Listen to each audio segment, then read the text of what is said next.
পবিত্র হজ পালনের জন্য বিশ্বের বিভিন্ন প্রান্ত থেকে মুসল্লিরা মক্কায় সমবেত হতে শুরু করেছেন।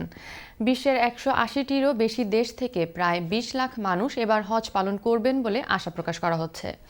সৌদি আরবের পক্ষ থেকে হাজিদের নিরাপদ ও নির্বিঘ্ন যাত্রা নিশ্চিত করতে আকাশ, স্থল ও রেলপথে ব্যাপক নিরাপত্তা ব্যবস্থা নেওয়া হয়েছে। বিস্তারিত জানাচ্ছেন আমাদের সৌদি আরব প্রতিনিধি সেলিম আহমেদ। পবিত্র হজ পালনের জন্য মক্কায় আগত বাংলাদেশি হাজিরা অত্যন্ত আনন্দিত ও উৎফুল্ল। দীর্ঘ প্রতীক্ষার পর আল্লাহর ঘরে এসে পৌঁছাতে পেরে হাজিদের মধ্যে এক উৎসব মুখর পরিবেশের সৃষ্টি হয়েছে।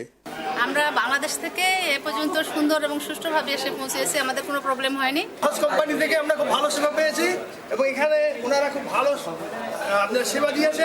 গতকাল বেসরকারি ব্যবস্থাপনায় তাকওয়া হজ গ্রুপের মাধ্যমে 425 জন হজযাত্রী মক্কায় এসে পৌঁছালে তাদেরকে সৌদি মুআল্লিমের পক্ষ থেকে অভ্যর্থনা দেওয়া হয়।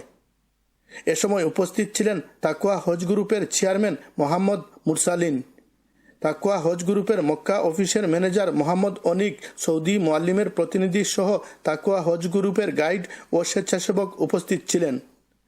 এবছর বেসরকারিভাবে তাকওয়া হজ গ্রুপের মাধ্যমে 2363 জন হজ পালন করবেন বলে জানিয়েছেন তাকওয়া হজ গ্রুপের চেয়ারম্যান। এই বছর আমাদের হজযাত্রী 2363 জন।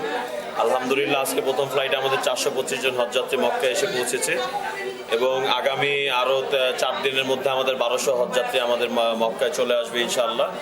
আমরা ইনশাআল্লাহ চেষ্টা করছি বিগত বছরের চেয়েও এই বছর সেবার মান আরো উন্নত হবে। এখন পর্যন্ত বাংলাদেশ থেকে সৌদি আরবে এসে পৌঁছেছেন 25,396 জন হজযাত্রী।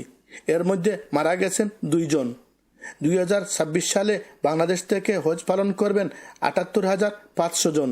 সৌদি আরব থেকে Selim Ahmed, Channel S news.